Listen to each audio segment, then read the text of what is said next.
RPG Maker. With just 2 words, I have either instilled immense excitement in you at the idea of someone talking about the incredible, vast world of games developed on it, or pure fear from having tried to make anything beyond the basics with it. Maybe both. Regardless of your personal experiences, however, there's no denying that its accessibility is what's allowed many, many culturally important and or fascinating games to come to fruition. Corpse Party, Ib, Yume Nikki, Aoni, Omori, Fear and Hunger, Velisa series, Space Funeral, Hylix, and that's just speaking of a few things that got popular in English-speaking communities. Turn your attention to what stayed in Japan and you got titles like Non-Stories, an 80-hour behemoth about roles in life and narratives, or the wide world of VIP RPG games, which started as shitposts on 2chan and grew into their own subculture with deep lore, inside jokes, and heartfelt narratives. One particular RPG Maker game that I have been recommended to cover over and over again is Demon's Roots by Quicknail Aristocrat, aka Femdom Dojin Extraordinaire Akai Mato. It's garnered immense acclaim for its world building, lovable characters, and captivating story, which throws the roles of good and evil, hero versus demon on its very head, through following a demon named Death Polka around in her party of eclectic allies. While everything I've heard about the game makes it sound like it's right up my alley, I have yet to play it for myself or for this channel. But after my initial plans for what to cover this month blew up in figurative smokes, I had to abruptly find another game to cover, and that's when a friend of mine suggested I play the title which preceded Demon's Roots.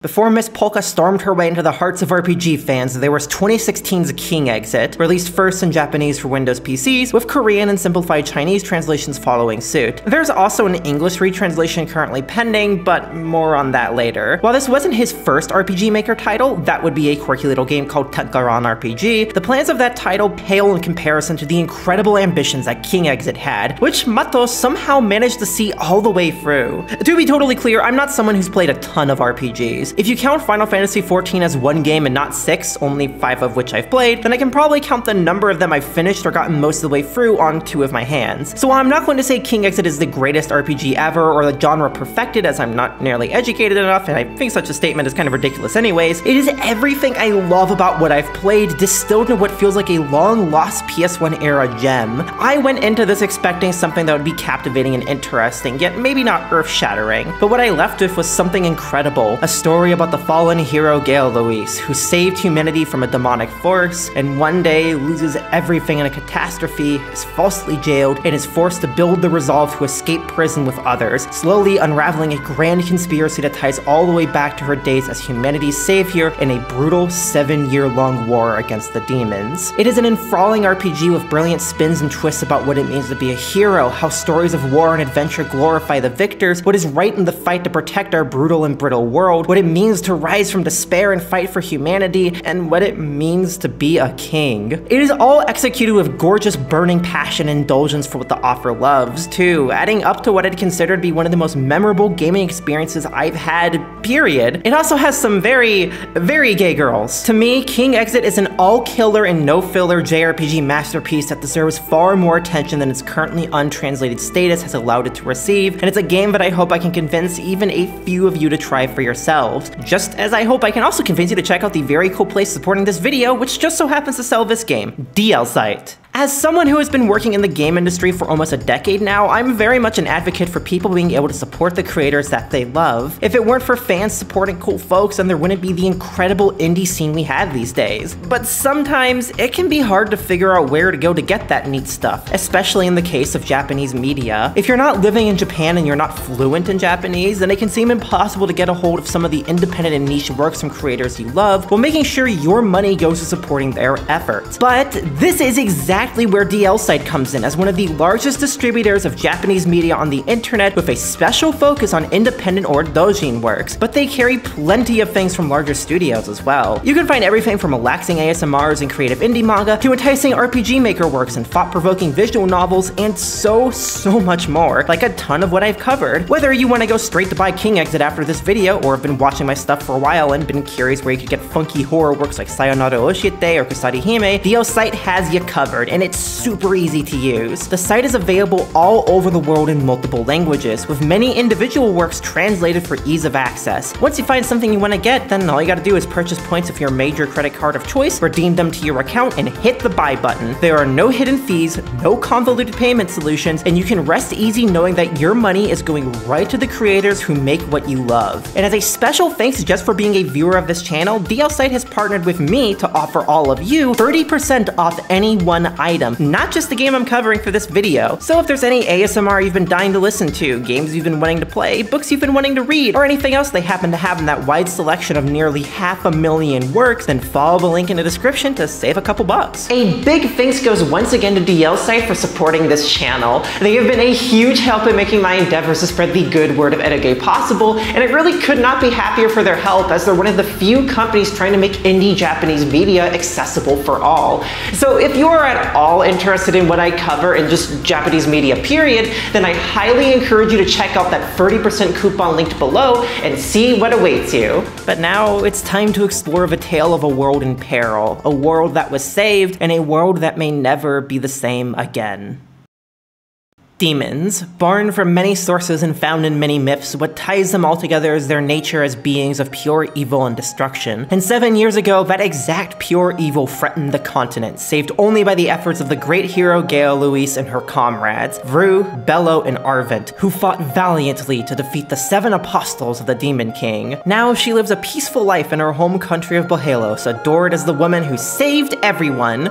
Except things aren't quite what they seem. Beneath the surface in a cold jail, the kings of the continent are one by one being expelled by a mysterious foe known only as the Grand King. And even in her own town, things begin going awry as shadowy figures start attacking and kidnapping innocent people. One day, Louise follows one of those figures to the old armory to find out what's happening, and all hell breaks loose. Suddenly, fire is set to the entire town. Her comrades show up dead and talk about a mass letter indicting her of attacking the kingdom of Rashid unprompted, and her friends and family are murdered in cold blood before she could even come to terms with what had just happened. Taken to a court of law and unable to muster the will to defend herself, the former hero of humanity is convicted of falsified crimes and sentenced to life in jail, stripped of her magic by a cursed collar and monitored by guards and a brutal, sadistic warden. With nothing left, she's content to rot in prison for the rest of her life until she sees a vision of an old friend in her dreams that gives her the means to fight back. And with that, so comes her will to fight as Gail Louise begins the long journey to escape her prison and unravel what happened to her in the peaceful world she once knew. Along the way, she meets many allies: the blind and pure Stiata, the courageous and gallant Hollow Knight, the genius botanist Raster, and many others as they discover what they're truly rising up against. And Gail Louise remembers what really happened in that brutal,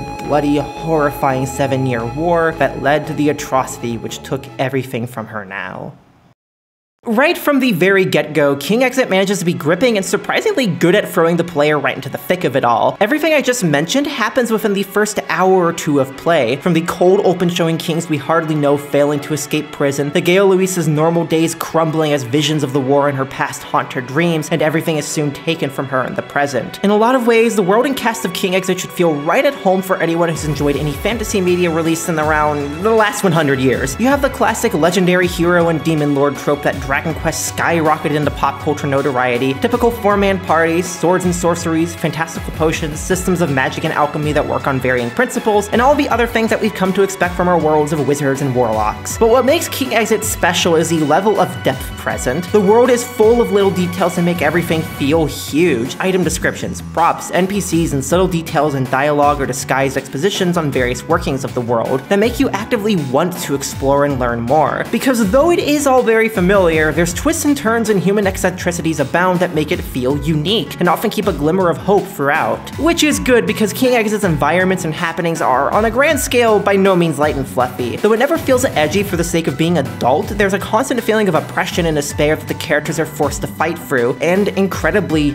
do. It's dark, but it's inspiring in how it uses that darkness to show characters overcoming horrible odds in motivating ways, and it's interesting in how the brutality is used to grapple with curious ideas. Through 2 interlinking narratives, one of the present day and another of flashbacks to the past war in Gail Louise's sleeping dreams, the game weaves a fascinating tale about how easy it is to erase history and mythologize warriors and heroes, how we're keen to forget how much of blood and of whom's was shed so others could live, what systems societies are fighting to save when they try to preserve themselves, and a surprising lot else. If it's not to say King Exit's world is devoid of any goofiness or comedy, however. You got stuff like cameos from characters in Akai Mato's other works, banter and jokes abound, and there's as many mechanics ripped straight out of Edo manga use for legitimately terrifying shit, like irreversible brainwashing and petrification, as there are for goofs and gaffs, like tickling slimes hungry for girl juice and aphrodisiac spewing plants that make AFAB people grow dicks. You'd love to see it. The goofy little bits aid in keeping the game from feeling like unabated misery and puts the overall vibes more in line with something like a classic Final Fantasy, but 18+. Or I guess more apt of a comparison is a lighter Alisoft title, since Mato is a noted fan of those. I was particularly reminded of Toshi and Toshi 2 throughout my time playing, as both games have a very similar sense of pacing and even a similar structure, slowly unraveling a grand conspiracy as characters progress through multiple floors of one central dungeon. Mato manages to blend all of his passions and interests together into a very seamless world, far better than one unfamiliar with his works might ever expect from the outset. Looking back on my time with the game, I can't think of any point that I ever felt like it was jumping the shark or doing something just to be shocking or random. There's strong coherency and a sense of mystery and depth all throughout. Just what the story is going for, what exactly the world we're seeing is, and what are all the motivations of the various characters are fed to you at the exact right pace and with the exact right amounts of information that keep you from figuring it all out too early and spoiling the fun. There were a lot of segments I saw when I was going back through my footage and taking notes that had me clicking puzzle pieces I'd forgotten about in my head, and at other times being on the verge of tears from seeing a line of dialogue that now carried completely new meaning. Mato's writing is not just incredible in terms of pacing and building suspense and world, but character as well. Each and every cast member has a distinct and memorable voice to their dialogue that never feels overbearing and absurd, and a way of expressing themselves that feels unique. Even some who quite literally do not speak feel unique and well-defined through clever animation and sound effect work. I mentioned before that Mato writes a ton of erotic doujinshi, and something that I think people really don't consider about that writing is the level of artistry and knowledge it takes to be able to create clearly understandable and engaging characters within the confines of a few dozen pages at best for one of the most complex forms of human expression. If you read Mato's works, it's clear that he has a huge talent for doing, well, exactly that, and it shines through in all of King Exit. Every single character is captivating straight from their introduction, starting with our heroine, Gail Louise. Though I figure I should address this now before I get any further, Akai Mato's sense for naming characters is bizarre. Sometimes it's stuff that makes sense in Japanese or Latin script like Gwyn or Samidare, other times it's a little goofy but understandable like Stiara or Gail Louise, and then there's Voodoo, Because of this, I'll be taking some liberties with transcriptions of the names and terms that aren't canonized in English for Demon's Roots. There will be the original Japanese on screen along with the romanizations and my personal translations right now. So if anything I come up with deviates from the retranslation when it pops into existence, you can mentally substitute X for Y. Anyways, Gail Louise. Called Louise by her totally not girlfriend, her introduction into the story I think says a lot about how people see her, walking out the door of her home, immediately getting swarmed by ravenous fangirls who drown her in gifts, and reluctantly accepting said gifts only to make them happy after they press her. She's incredibly charming, fiercely determined, very smart, and has a heart of gold that cares deeply for others, yet tends not to show much of her emotions to anyone but those she trusts the most. She's also super easy to embarrass given the right material. Like almost everyone else in this game, she's so instantly charming that it's hard not to fall in love with her and sympathize with her plight before you even know more about her than her status as an icon and war hero. But the further you get in, the more a picture is painted of someone who struggles with their past and deigns to remember any of it, haunted by dreams of what went down in that brutal 7-year war. She is also the key example of the resilience characters show in this game. Not only did she lose everything she once knew when the war began in a memory that deeply traumatized her, but like I said in the synopsis, she's lost it all again after it ended. Her friends, her family, even her honor as a knight and hero. She's dragged down to one of the most brutal jails ever and tortured day in and day out by a sadistic warden gleeful at the chance to put a girl down, until finally pulling herself together to fight back. The game manages to make that initial despair feel deeply palpable and always keep the threat of things going awry over your head. It makes her resolve feel both very real and very commendable. She manages to find strength through bonds with mostly other downtrodden women and fights against the system while the system is treating her at its worst. A kind of scenario that I think a lot of people can relate to, at least I sure as hell did. Her motivation never feels ridiculous or unbelievable either. It pretty realistically ebbs and flows, bouncing between "aw fuck we're done for" to "aw fuck they're done for," depending on the situation. But she always pulls back and fights for her ideals, the drive to create a peaceful world, to do right by others, and to never give up the fight for humanity. Put simply, I think she's a perfect protagonist, full of willpower and resilience that's striking for its strength, but deeply flawed in ways that require spoilers to explain.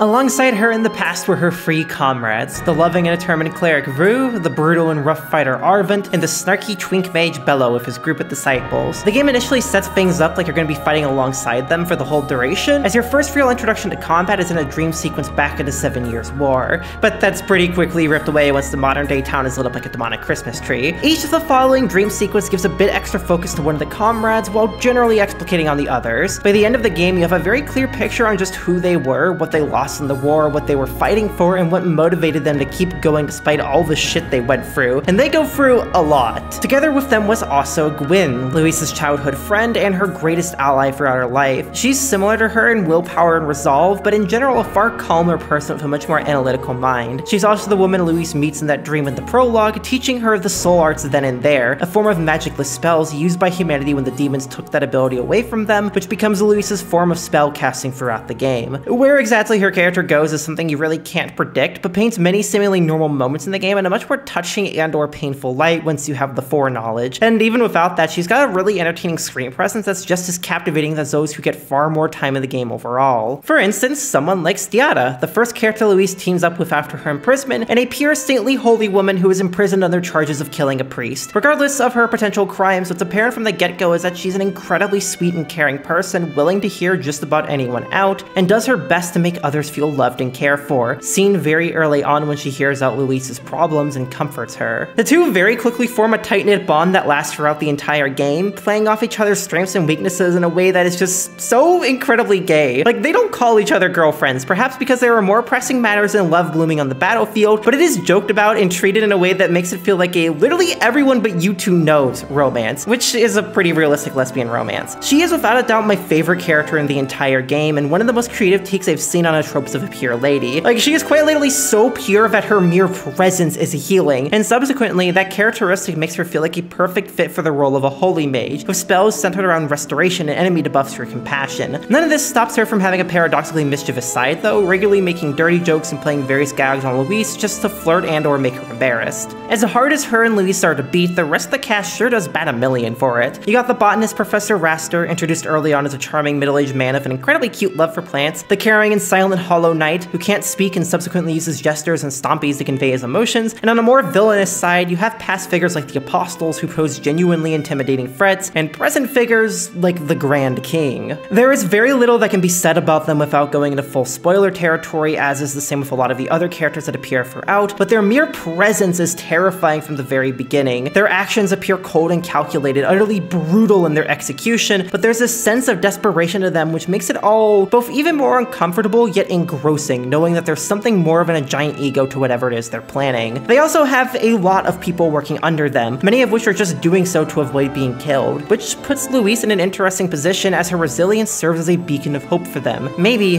just maybe, she can pull through and they can get away from cooperating with the baddies with their heads intact. Really, there's only a select few who genuinely seem to be into the power tripping, which, unfortunately for everyone, includes the very warden of the jail himself. He's maybe the only major-ish character in the game I feel is just fine, as there's very little to him besides being a stand-in for the sadistic brutal man archetype. And I do get that. Someone has to push Louise and the other prisoners down in the story so they can have their character arcs of rising back up, and somebody like him is an unfortunately real and common part of the prison system. But I can't say I remember much about him except the person that tortures Louise and later gets CBT'd into fearing women, which is admittedly very funny, and I'm all for a little bit of self-indulgent sadistic femdom rape revenge, so you know what, maybe forget the gripes I said and think about the funny cock and ball torture. That is also a perfect segue into the bit about King Exit that I haven't gone into much yet. It is still ultimately an adult RPG made by an erotica author, and so the game has quite a bit of the woohoo in it, with a number of different forms as well. Male dom, femdom, CBT, mind control, dick, growth, yuri, billion different positions, living clothes, slime, tentacles, just about anything you can name is here, and it's all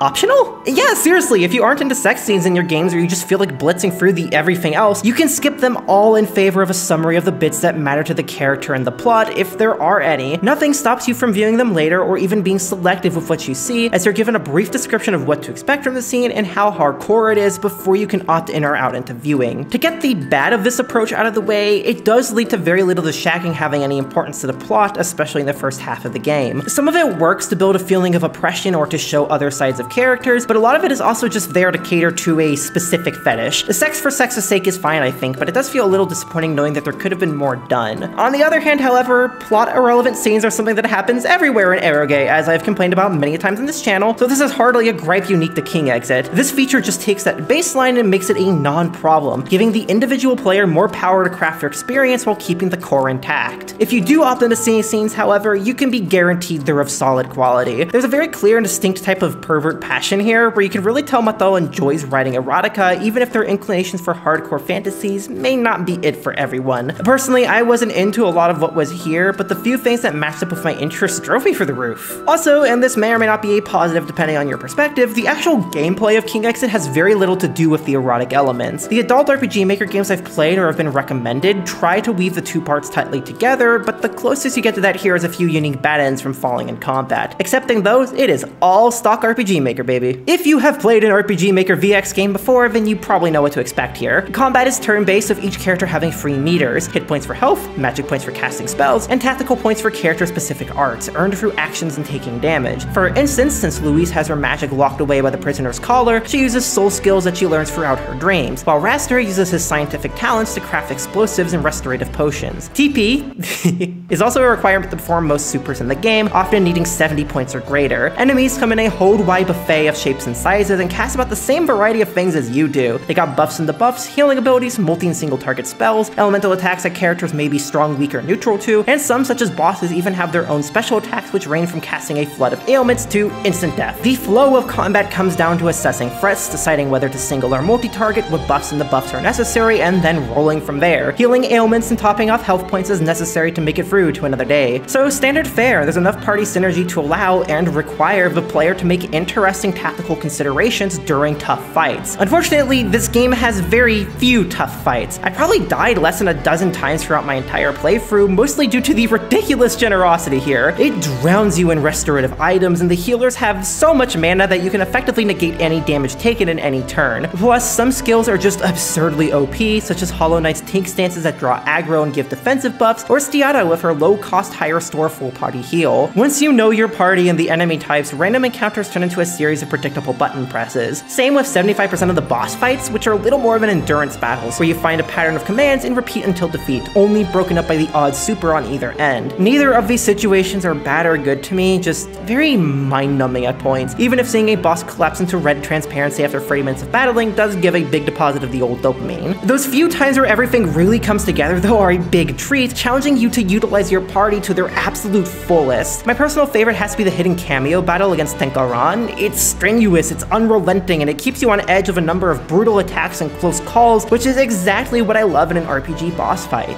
That said, I get not everyone likes very challenging games, and I personally think it's better for something to be too easy than absurdly hard, so I am at least glad that that's the side this title takes. I'm also very thankful despite using a random encounter system, the game never drowns you in battles. It feels well tuned, with no need to grind so long as you stick through 99% of encounters. This isn't to say I necessarily hate grinding in RPGs, it's just that in a game with a combat system as alright in this, I don't think the combat holds well enough on its own to make grinding actually fun. With all that put together, the general game flow ends up something like this. You walk around, get in combat encounters, walk around, get into a story or adult sequence, repeat this loop until a boss fight, and then do that all over again for a whole wide variety of environments. You have your typical jail cells and passageways, as well as areas overrun by foliage, sealed underground passages, haunted castles, underground forests, and plenty of other locations just in the present day segments. The whole third or so of the game taking place in Luis's dreams offer much different locales, oftentimes war-torn cities with a sense of despair and emptiness to them, working well to paint a vivid picture of the chaos humanity had to go through during the 7-Year War. Plus, some like the Demon's Breeding Den are just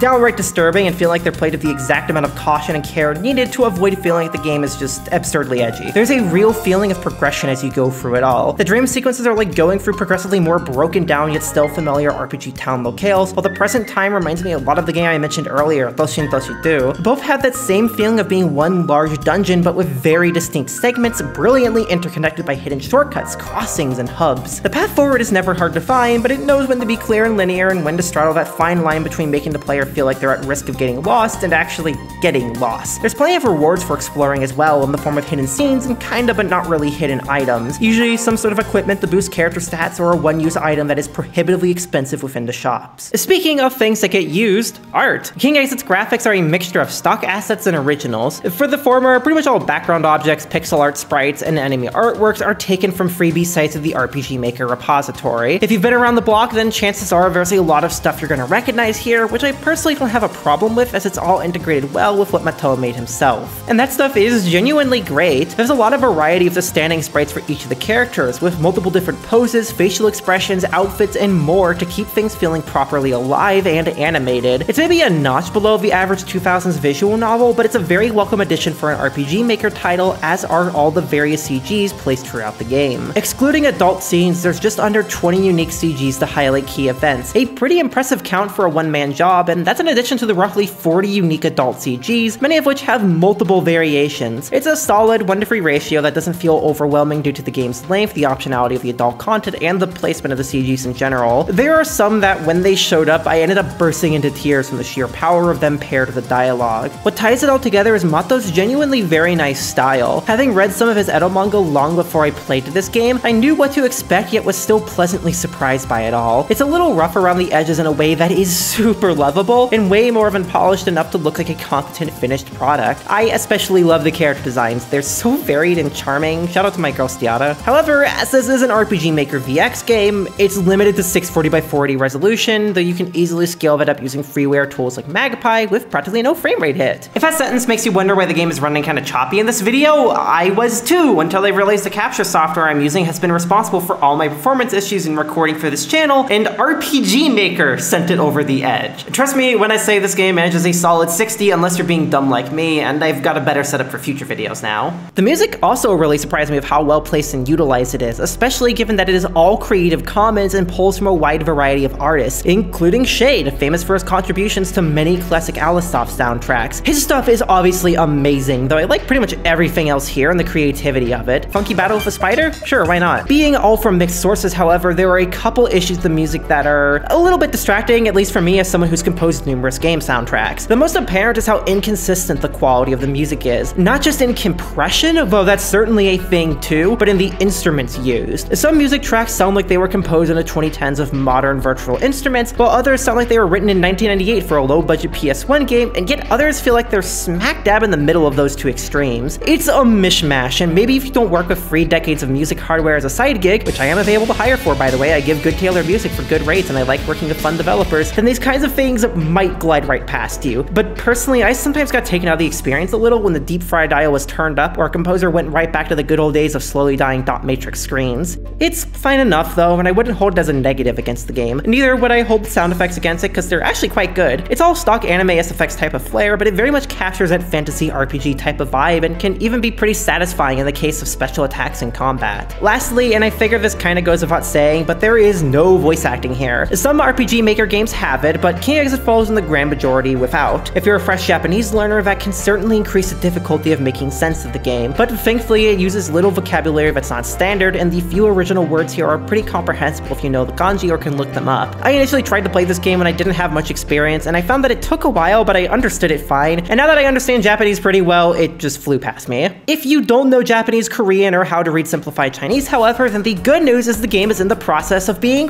retranslated to English, which, yeah, it's time to address that nagging little re there. Unlike Demon's Roots, which was handled by professionals Kagoda Games, King Exit's first English translation was done by Sakura Game, a company primarily targeting the Chinese audience with the English market as a side dish. I have no comments on the quality of their Chinese translations since I can't read standard or simplified nor speak any dialect. If they're good, then that's genuinely great to hear, I'm glad. But their English works, at least at the time of King Exit, were utterly abysmal. And I don't need to play the translation myself to say that, because you can just tell from what screen caps exist online and the old store description.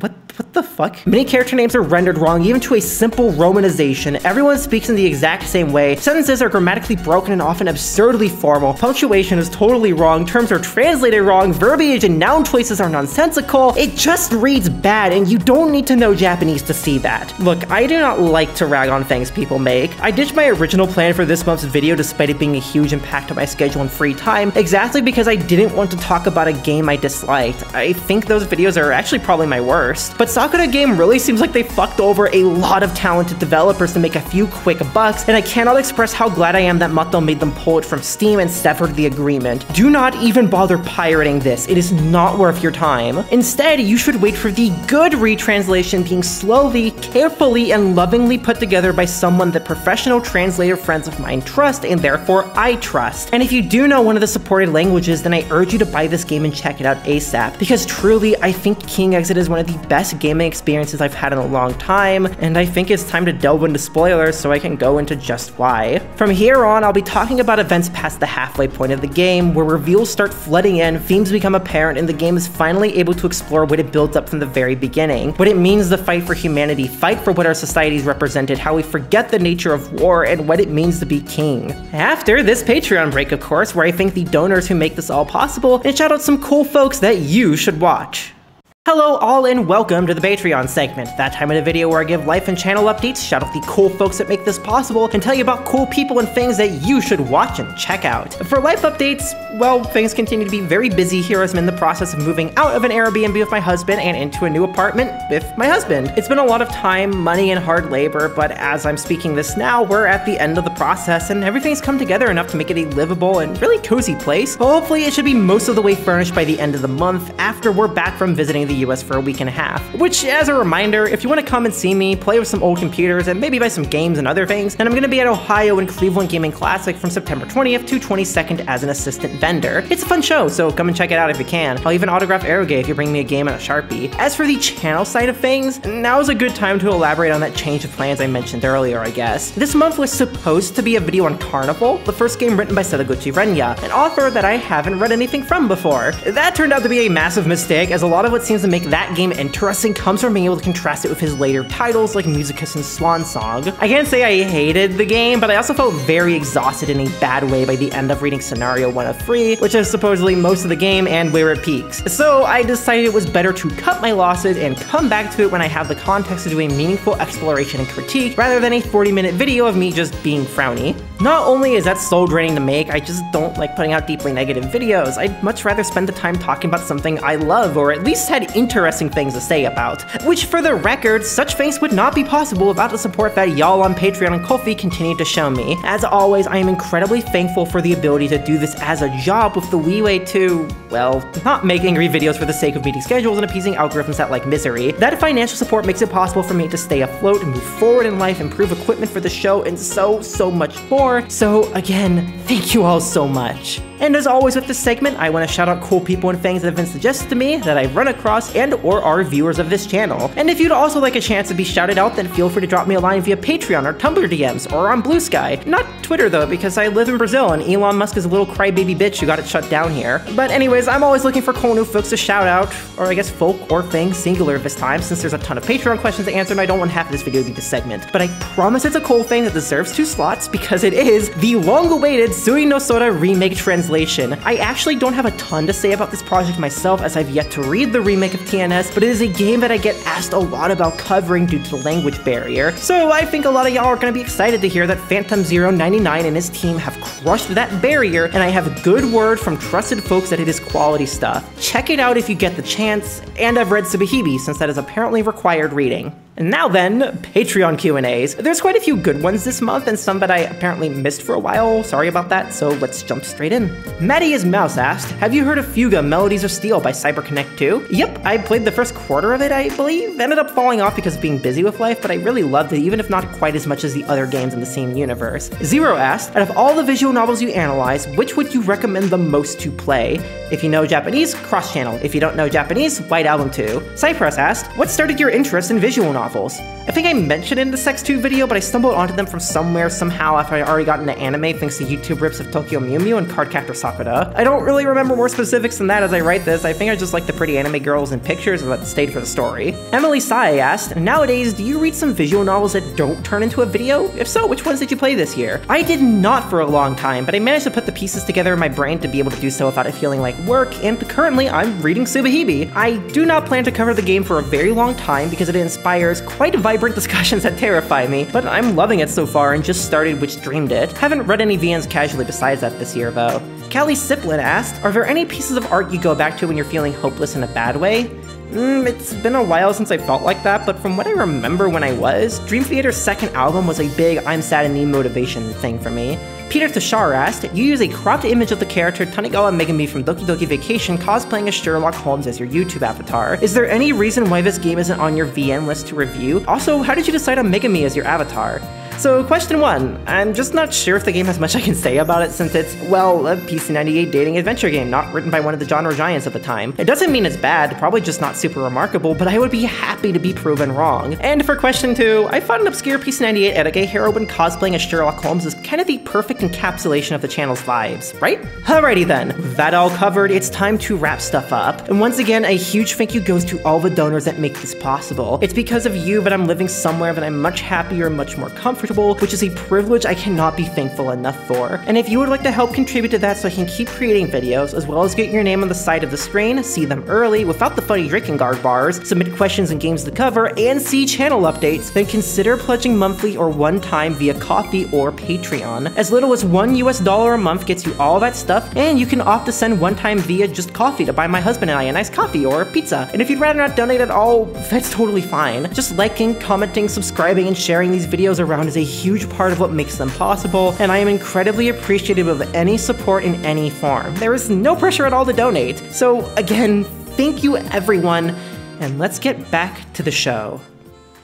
As a nearly 25-hour-long RPG, King isn't particularly lengthy as far as the genre goes, or even games I've covered on this channel, but it is a title that is dense with plot in that time frame. For that reason, this segment is simultaneously going to be far more filled with recap than is average for my channel, but also exclude a ton of details so I can focus on the necessities and what I personally found to be the most interesting, such as how the game explores societal power over others as an almost inherently destructive force. Conceptually, that isn't anything new. Many tales have been woven about how incredible power can corrupt even the most pure-hearted people, and how positions of power force people to make morally gray or even downright evil choices for the sake of their people prospering. More or less, as it pertains to this game, there are no good kings, only better and worse kings, kinder and crueler, more or less willing to enact terrible deeds to pursue the ostensible end goal of a peaceful world, with an innate ceiling to their goodness. Such is the very basis of the beliefs of the game's main villain, the Grand King. They believe kings are hypocrites and liars, acting only in their interests rather than that of the greater people, which is not wrong, as in both real and fictional history, kings do not exist to try and serve everyone. They wage wars, they stratify social classes, they create poverty, they do countless things that irrefutably hurt humanity and the arguable benefit to their very specific causes. So their goal throughout the game is presumably to have all of the kings exiled and declare themselves the true king, the just ruler of humanity that can propel the world into peace. But what creates someone who is willing to go to such horrible lengths to enact this goal? Just what creates a villain as terrible as them with a goal as noble, if naive, as that?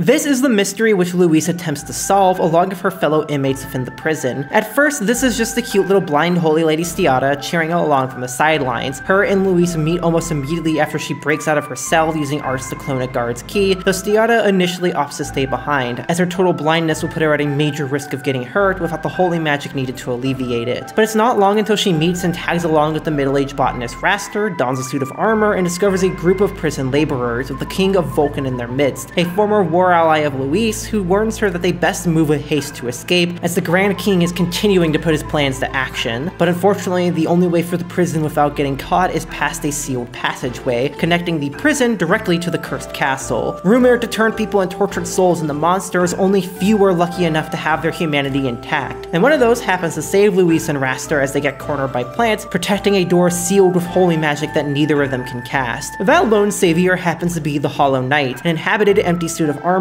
curiously hell-bent on keeping Louise and her friends out of danger. Some monsters aren't as fortunate as him, however. Some wander to the disquieted hallways of the abandoned passage, full of grief, as Louise finds out when a spirit appears in front of her, blaming her for something that happened during the war. Others are even less fortunate, which the party of three discovers when they try another way through and meet with the king of the land from which Raster hails, transformed by the curse into a raging, fatally poisonous humanoid plant with no memories of their human self. Though they manage to come come out on top in combat, Raster makes the bold and seemingly idiotic decision to stay behind and study the creature in its crumbling den as his last contribution to science. Luis, of course, objects to this, but the Hollow Knight stands by his decision and forces her to let him be, cursing the world for its unfairness and brutality, wishing she could create something better than this. That exact drive is apparently what Raster hoped to instill in her of his senseless death, as relayed by the Vulcan King, along with the information that the Grand King has turned his sights to the jail, curious both about Luis and the whereabouts of Samidare's missing body, the king whom they were chasing in the intro. The very next day, Luis is called out to meet with the Grand King alone in the arena, seemingly just to taunt and degrade her, forced to fight naked against incredibly powerful beasts, which, despite the best efforts of the Hollow Knight to sabotage the plans by secretly wounding the creatures, Luis is almost gravely wounded in one unlucky encounter.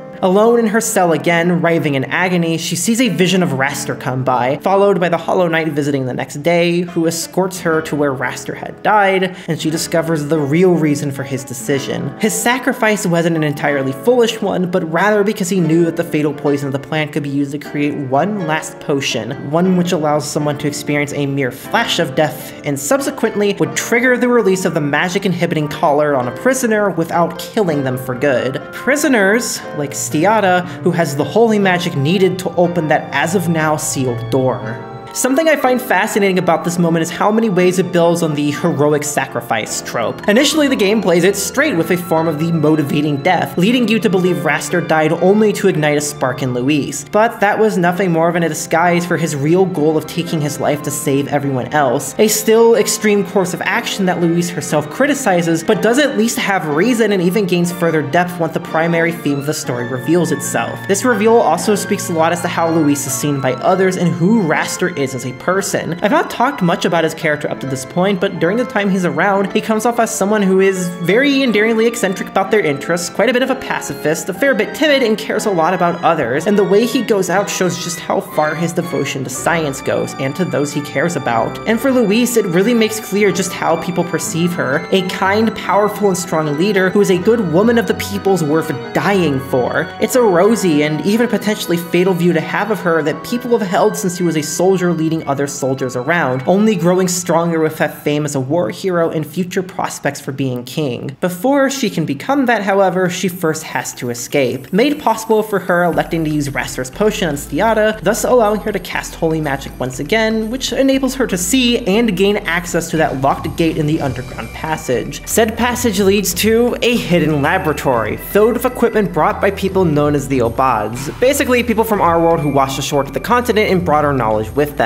Besides the television screens, ATMs, and even a fucking machine gun that Stiata takes for herself, the most key thing in that lab, at least for Luis's purposes, is the blueprints for a weapon which uses the magic-sealing gems found on dead prisoners as ammo, effectively allowing them to aid in the fight for freedom even past their death. While she's busy putting that together though, Stiata and the Hollow Knight go off on a silly little side quest to explore the lab further and meet with a peppy, sadistic schoolgirl named Sakura. She is the only cameo character in the game I was familiar with before going in, since I actually read a handful of the legitimately hilarious and erotic femdom stories she stars in. She's shown here exactly as she is there, bright and cheery with a lovingly cruel side to her, but you really don't need to have had prior exposure to appreciate her character here, as everything involving her is really standalone. What really shocked me though is that she isn't played for comic relief, but instead is taken seriously by other characters in the plot itself. Luis and Stiata treat her like a completely normal ally, and she's even given a couple of touching moments where the weight of being trapped in another world dawns on her, picked up only through the support of the other women having her back in her quest to find her beloved senpai boyfriend, or I guess boy toy. It's complicated. Either way, I think this speaks a lot to how confident the guy Mato is in his characters, and that confidence is genuinely well placed. Once the group gathers together again with Luis's new weapon in tow and Stiara's new machine gun, they manage to find their way to a shortcut into the warden's room, defeat him, kidnap him, and have Sakura CBT him into not just a newfound fear of the women he's been torturing all game, but divulging information on where Sakura senpai is, which turns out to be within the exact same old castle that Luis and co need to go in order to escape the prison. And there, amongst all the damned spirits dwelling in agony, is one great creature on the top floor blocking their path. The former king of Yamato, Samidare, transformed by the curse of the castle into a monstrous spider girl. Sakura, enraged by it having possibly killed her senpai, beats the absolute shit out of it and frees her personal slut from his cocoon, only for it to get back up moments later, its normal consciousness returned, and very confused why it's fluffy and has extra legs. Regardless of her newfound monster musume-dom, Samidare is still the same Samidare that Luis knew from the war. A brash, loud, loud, confident, and extremely boneheaded warrior who loves punching the shit out of things, and probably my third favorite character in the game. There's just something incredibly charming about a very masked woman who enjoys a good fist fight, and almost every single one of her interactions is truly a sight to behold if you like hot-blooded women. Still though, she vows to support Luis in her quest to defeat the Grand King and leads her to something very important: the corpse that the Grand King was so desperately after, with the Crest of Kings attached. Rumored to contain incredible, albeit presently inert power, it's a mystical artifact that few have ever seen, and proof that the one who wields it has the right to be humanity's one true king. Sammy, having only come into possession of it rather than being its last user, knows little more about it than the legends, but she believes it right to pass it on to Luis, as the incredible fortitude she's shown all throughout her life makes it clear that she has the prerequisites to be humanity's greatest king, one kinder than all the others, braver than all the others, greater than all the others, and so she dons the crest, truly beginning her path to being the one king. And none too late as well, as after taking a quick moment to send Sakura and her senpai back to the world for a kick off the cliff, they get an urgent message. The Grand King knows of Luis's escape plans and intends to snuff her and her cohorts out for whatever means necessary. That includes forcing prisoners to search for her with bombs strapped to their bodies, as revealed to us when the perspective shifts for an interlude and we follow the perspective of Gwyn, who we haven't seen since the intro. I wonder why she hasn't been imprisoned yet. Having caught wind of Luis's plans and wanting to help her friend however possible, she takes it upon herself to infiltrate the prison and lend aid, eventually managing to push her way through to the old castle where Luis and her party of three await. With the force all together now and the Grand King's assault beginning, Luis goes to sleep one final time before the end of her journey begins, and we learn what truly happened in the war. Up until this point, I haven't talked much about the dream flashback sequences throughout the game, and that's because it didn't make sense to do so for this video until the stage where it all was set. So, for a quick refresh, the general legend is that 8 years before the game's present day, humanity began fighting a war against the 7 apostles of the Demon King, with Luis leading an offensive alongside her comrades towards the end of it. As she remembers, those were Vru, Bello, Arvent, and Gwyn. All of them had something ripped from them by the war and the orders of the apostles. Vru had his wife taken from him and turned to breeding stock to create human-demon hybrids. Arvent lost all of his comrades to the demon's brainwashing, leading him to go rogue until he lost his memories. Bello lost all but 3 of his many disciples, to him siblings to the demons, and Gwyn, The demons are presented here as utterly ruthless, with their actions ranging from pure psychological terror to downright physical brutality, and with no clear reason. They are fighting because they oppose the humans, and Luis is fighting them because that is how a soldier saves others. You could surmise the demons are fighting because they were treated horribly by humans at one point, and one could also argue that they're no worse than humans have historically been, but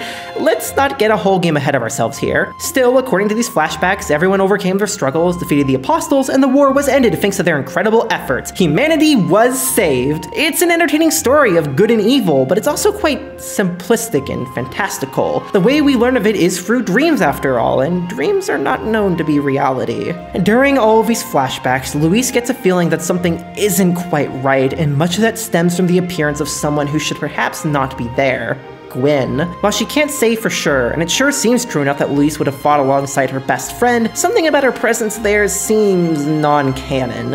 What that is, however, takes until this segment to become clear. In this one final dream, after Luis and her troop defeat Zanahari and Rovi atop the castle of Behelos, they walk down the balcony to see the city from above. Crucified corpses decorate the aisles, sullying the feeling of victory as the cost of it is laid bare. And at the end of the aisle is a truth that Luis wanted so desperately to forget and wrote out of history. The whole time Luis was a soldier, battling demons and taking close victory after close victory of her comrades, Gwyn had never been there. Gwyn never fought in the war with her, and what Luis had been saying of her this entire time was merely a fantasy to hide the truth from herself. In reality, the one person Luis should have saved, the one person she cared for the most in the world, was left broken, decaying, and petrified on a cross for all of humanity to behold. This is the point where the story completely turns and we begin to see Luis's ideals and resolve tested, starting from when she wakes up and finds Gwyn and Stiara missing. In their place, a crystal orb lights up and shows the Grand King torturing Stiara, offering to release her only if Luis comes alone to the execution chamber. Entrusting Samidare and the Hollow Knight to save as many prisoners as they can, Luis goes on her own to the podium and meets with the Grand King, whose identity is revealed. A broken, shattered Gwyn, reborn through fusion with a demon and filled with hatred. Perhaps somewhere deep down is the kind, caring Gwyn which Louise once knew, but that is far gone, as is her humanity and everything she had cherished. She lost everything to the war, her friends, her family, her country, and even her pride and morality as she was forced to slaughter the very people who believed in her, and all of it was forgotten in the end. Though she was once called humanity's messiah by those she protected, she and those she tried to save are now nothing more than mere margins in a page, a forgotten footnote in the story of the great hero, Gaia Louise, who herself forgot everything Gwyn had done. Everything that went wrong in the present time was a result of Gwyn's deliberate actions. She was the one who framed Stiara for the murder of a priest. She was the one who set fire to the village. She was the one who killed Louise's family and former comrades. She was the one who framed her as a war criminal, and all to make Louise feel the pain that she had the privilege to forget after the war, that Gwyn had felt all this time. It is exactly because she is this cruel, however, and so divorced from humanity now, that she sees herself as fit to become their king. She has the resolve to ruthlessly weed the weak and build a world of the strong, a peaceful and equal world like she long dreamed of, and she believes Louise could be the servant she needs to pull it off, beginning with making her recreate the brainwashing magic which the demons used. Until she pulls through, she'll save her watching Louise suffer as Stiara is tortured in front of her, eventually meeting death should Louise not pull through in 3 days. Day after day, Louise works to craft the spell as her remaining comrades fight behind the scenes, eventually thwarted by a fake king of Rashid, who'd been acting as a puppet for the Grand King since a year ago. As Stiara's situation deteriorates, Louise's resolve becomes more feverish. For 72 hours, she hardly even sleeps, save for one certain time where she sees a dream in which the spirit of the Gwyn she once knew teaches her one final incantation. And just before the time is up, she resurrects one of the most brutal magics the world has ever known. Gwyn, gleeful with the results after a quick and horrifying test on a child, casts it upon Louise and orders her new servant to kill Stiara. But the will to save another is unconquerable. In that dream, the soul of Gwyn, the real Gwyn, what little is left of her, taught Louise a power she never revealed to the world, one to assuredly sacrifice oneself for another, also she could avoid killing her family when she was still the Messiah. And now, Louise has used that same power to save the one she loves most, only to come back to life through the reborn power of the King's Crest, ready to face off against Gwyn there and then. Down but not out, Gwyn teleports away to save herself as Louise picks the wounded Stiara up and announces her declaration to defeat the tyrannical Grand King and break everyone free from the prison. But even after saving her allies and banding together again, the path forward is not so simple, as Gwyn has sealed herself behind a barrier, a passage into the world of her mind and the reality of the war. In order to fight her, they have to see a part of the past that everyone had forgotten. Unlike the story of brave adventurers and grand foes that Louise lived and is celebrated for, the story that everyone is told, Gwyn worked on the ground to save everybody that she could, stealing innocent bystanders away from the demons before they even saw what had happened. She gained a reputation amongst the common people as a messiah and a beacon of hope in a time of uncertainty. She was fated to be humanity's hero.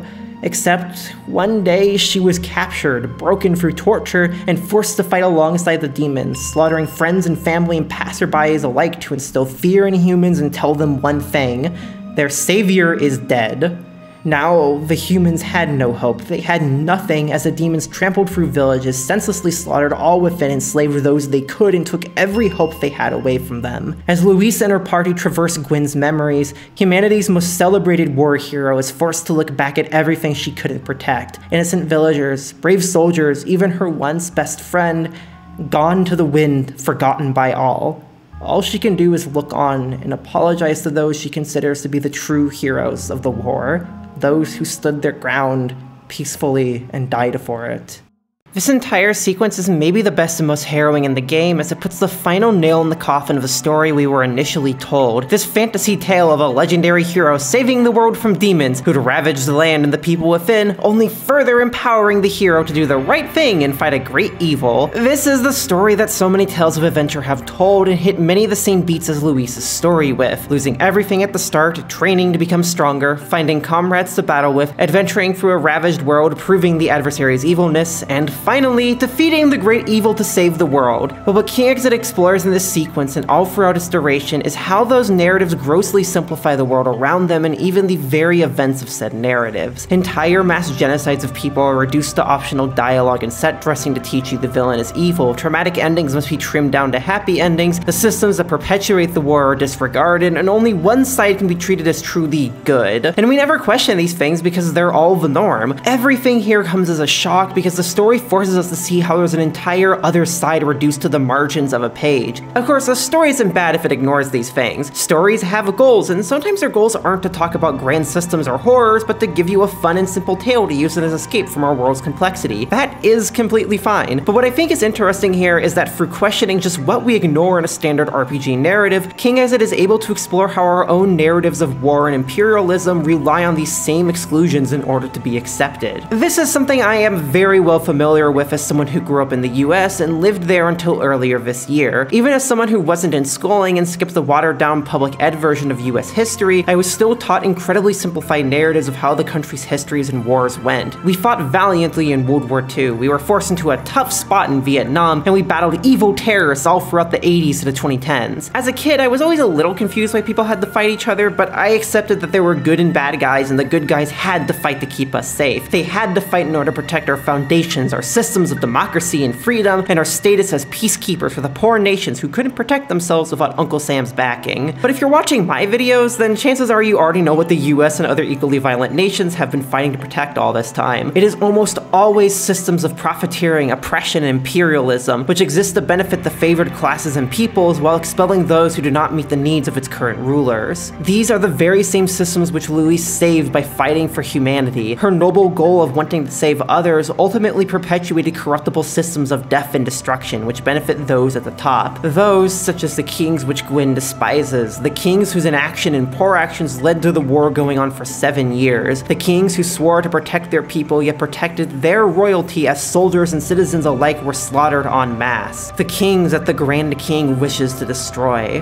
This is what makes this segment hit as hard as it does. It is everything we want to forget in stories and histories of wars laid bare, the defilings, the corpses, the lost hope, the unrelenting cruelties, and the hundreds of thousands of people who fought to the bitter end to keep the homes they knew and loved, yet ultimately died, remembered as mere casualties to motivate other people to obtain victory and to keep fighting wars. And this only becomes more prescient from here. At the end of this forgotten side lays an unexpected foe, Louise's past allies. Though they may have died in the fire, their spirits still live on within dreams, as does Gwyn's memories of the Gale Louise who once stood by her side, and they all intend to do battle with the party, wanting to see if they have what it takes to save the world, and perhaps even Gwyn. During their conflict, however, they explain something that reveals more about Gwyn's sudden change in temperament. She didn't fuse with just any demon, but the most fearsome of the apostles, Rovi. Its soul fled when it sensed danger as Louise and her unit approached, and it joined with the crucified body of Gwyn in order to take on a new form, creating the demonic force we see now and corrupting her will to create a peaceful world into something far more sinister. As the party learns when they catch up with her, this means being willing to use a weapon known as Meki, a magical nuke that Louise devised in a time of war-induced bloodlust, as an emergency measure should all other options have failed. With enough magical power to wipe out the entire country, Louise and co have no choice but to defeat Gwyn then and there, with Samidare and the Hollow Knight staying behind to hold the fort as humanity's savior, with her girlfriend in tow,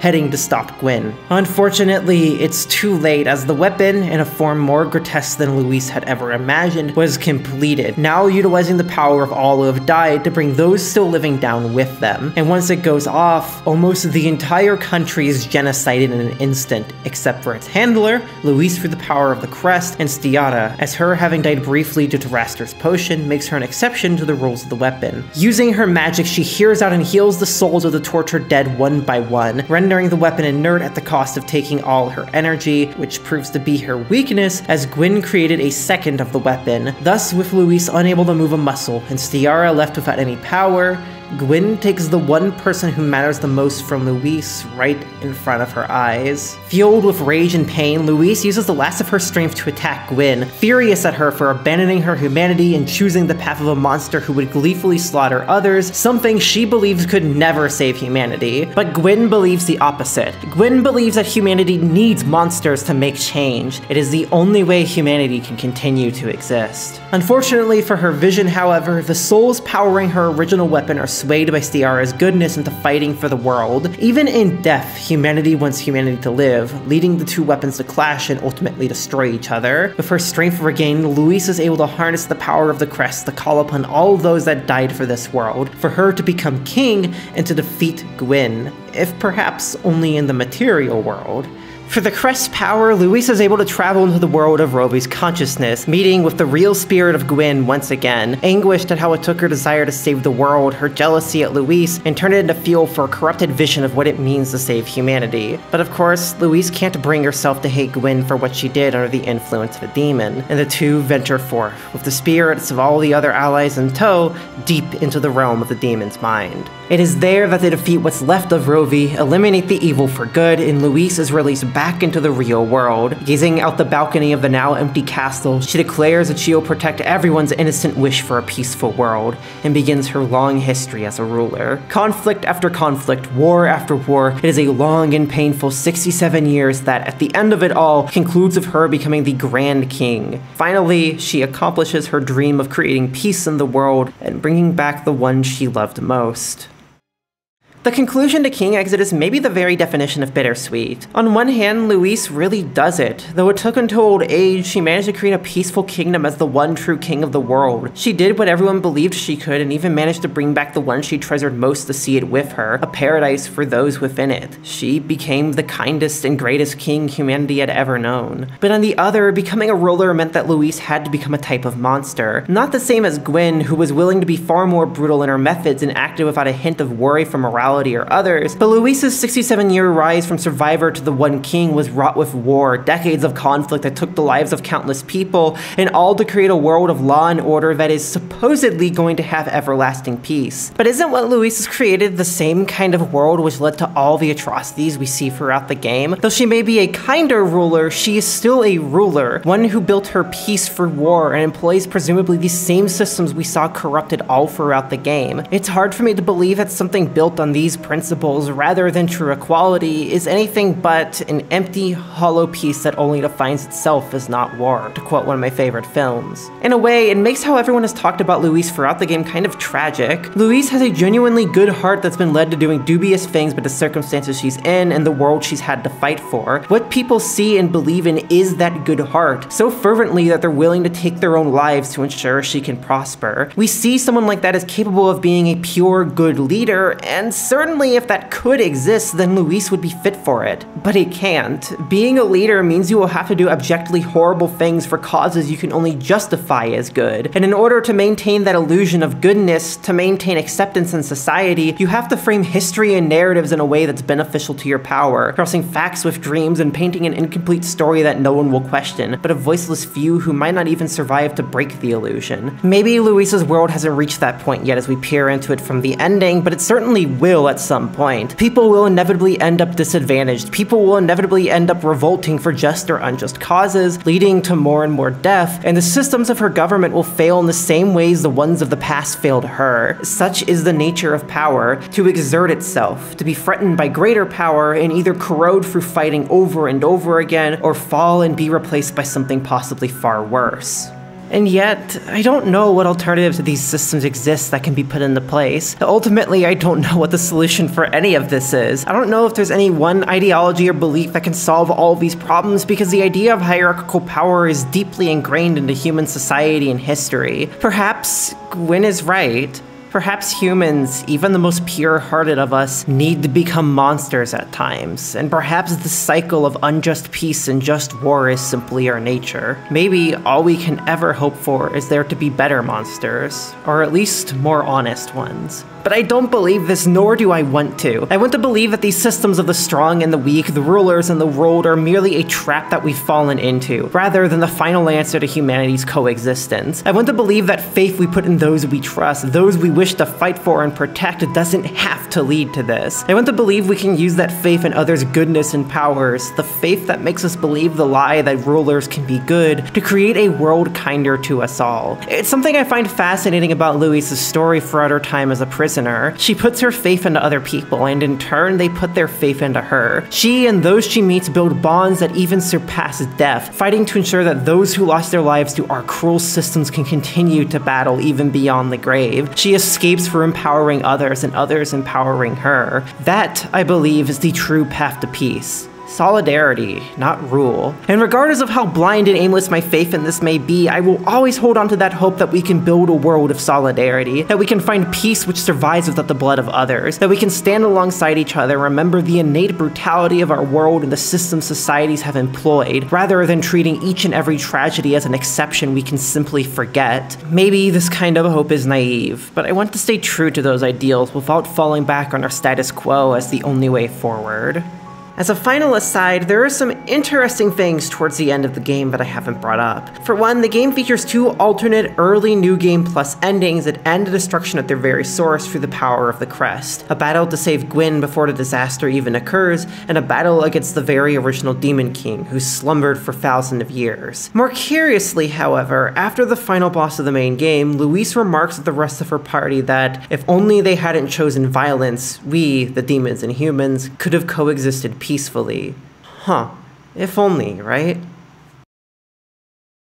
Clocking in at 25 hours long of pure killer without any filler, King Exit is an impressively compact and smooth ride, not just for a one-man effort of a JRPG, but for a JRPG, period. Every single moment of the game is packed with something entrancing, be it legitimately great comedy, surprisingly enjoyable and optional erotic scenes, incredible twists and drama, fascinating theming, or captivating characters that you can't help but fall in love with from the first microsecond. What do you get for a mere 1,650 yen on DL site, about $11 US as I voice this, is a game that punches so far above its weight that it hits the cosmos and doesn't misfire. Plus, it's pretty approachable regardless of what type of gamer you are. It's got enough meat for RPG fans to enjoy it, yet enough simplicity to appease those who are not big into the genre. It can be as raunchy or as reserved as you like, and the length feels satisfying without being overwhelming. It's also done an incredible job at convincing me that I do, indeed, need to play Demon's Root for this channel. People have been telling me more than ever that I have to since I finished this game, and even if it's somehow only half as good as King Exit, I'm still gonna adore it. Given that people are saying it's better in every way though, I'm pretty damned hyped to see how something can clear a bar this high. Has a title about the ways we twist and bend narratives to ourselves and others, about the inherent corrupting force of power, about what it means to rule over others, and so much more. King Exit is one of the most captivating and fascinating games I've played in recent times, and one that I can wholeheartedly recommend to anyone looking for something familiar,